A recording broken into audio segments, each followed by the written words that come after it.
Hello दोस्तों, मैं हूं आपका दोस्त एडवोकेट शिविर प्रताप सिंह। आज हम आपको बताएंगे माननीय बॉम्बे हाई कोर्ट के एक ऐसे दमदार जजमेंट के बारे में जिसमें 498 ए 306 आईपीसी में बड़ा फैसला आया। पति के पक्ष में एफआईआर को क्वैश कर दिया गया, उसे बरी कर दिया गया। इस तरह के जजमेंट्स आपको इसलिए इम्पोर्टेंट है कि केस को पढ़ने से, देखने से, सुनने से ये पता चलता है कि कब केस फर्जी है, कब केस सही है, या किस तरह से, किस ग्राउंड्स पे केस अलाउ होता है, किस ग्राउंड पे केस रिजेक्ट होता है। इसके बारे में देखिए, इस केस में भी यही हुआ था। सबसे पहले इस केस को जान लेते हैं। क्रिमिनल रिवीजन नंबर 344/2004 ये माननीय बॉम्बे हाई कोर्ट का ऑर्डर है। ये रिजर्व किया गया था 8/8/24 को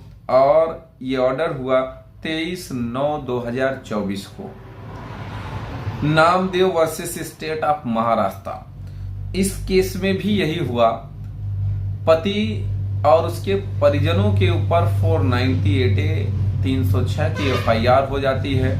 सास ससुर को बरी कर दिया जाता है।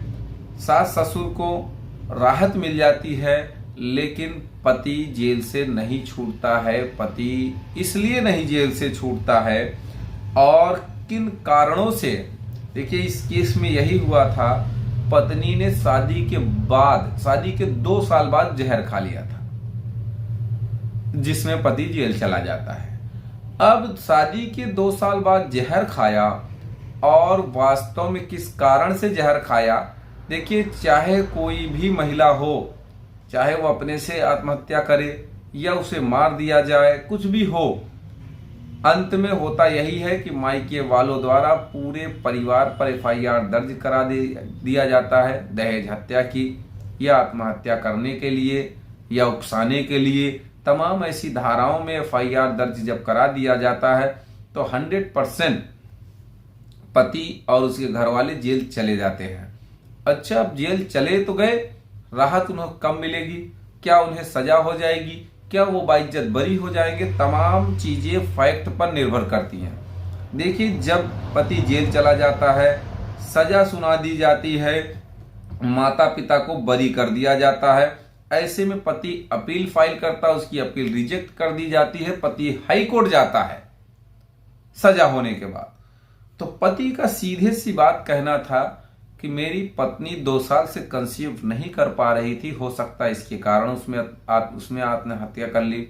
भाई, आत्महत्या करने का कई कारण हो सकता है। वो डिप्रेशन में रही होगी, भाई उसका अपना बचाव करने का ही तो बात है।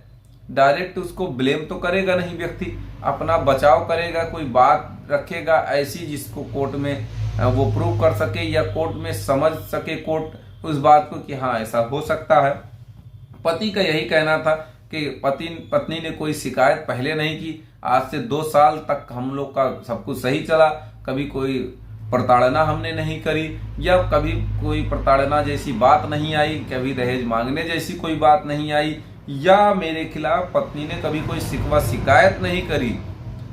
तो अब हाई कोर्ट अपने फैक्ट पे जाए, उससे पहले मेडिकल पे, क्योंकि ऐसे मामलों में मेडिकल बहुत मायने रखता है। अब मेडिकल में जो डॉक्टर की गवाही थी, उसने ये कहा कि केमिकल पाए गए, लेकिन जो केमिकल एनालाइजर था उसने ये बताया कि कोई केमिकल बॉडी में नहीं मौजूद मिला। तो कहने का मतलब ये दोनों भी गवाहियां बहुत ज्यादा कंट्राडिक्शन कर रही थी, केस में कंट्राडिक्ट हो रही थी दोनों। अब जो हाई कोर्ट का मामला था, जो हाई कोर्ट ने कहा, या किस बात पर हाई कोर्ट ने बाइज्जत बरी किया, उसमें देखना, पॉइंट्स को देखना बहुत जरूरी है कि जब सुसाइड किया गया, सुसाइड क्यों की गई इसका पता कैसे चलता है? भाई, सुसाइड किया गया, कुछ उसके साथ मार पिटाई हुई, कोई चोटें नहीं मिली, तो इसका मतलब है कोई प्रताड़ना उसके साथ हुई ही नहीं। बॉडी पर कोई भी चोट, कोई भी खरोच जब नहीं मिली, तो इसका मतलब कोई प्रताड़ना नहीं। दहेज क्रुएल्टी भी नहीं दिख रही है। अच्छा, दहेज क्रुएल्टी भी अगर इनकेस कुछ दिखता भी है तो वही कोर्टें ये देखती हैं कि क्या इस वजह से कोई व्यक्ति आत्महत्या कर सकता है। तो ऐसा नहीं कि दहेज प्रताड़ना से आप आत्महत्या कर लो या दहेज प्रताड़ना जैसी बात से आप आत्महत्या के लिए उकसाया गया आपको, इसलिए आपने आत्महत्या कर ली। उसका एक अलग ग्राउंड भी होना चाहिए। कोई क्रुएल्टी नहीं दिखी, कोई सबूत ऐसा नहीं मिला कि जिससे यह प्रमाणित होता हो कि उसके साथ दहेज प्रताड़ना किया गया या 498A का कुछ भी प्रमाण मिल रहा हो। और एक बात, पति स्वयं अस्पताल ले गया था उसको। अब पति स्वयं अस्पताल ले गया हो तो इसका मतलब है कि भाई वो तो दोषी है नहीं।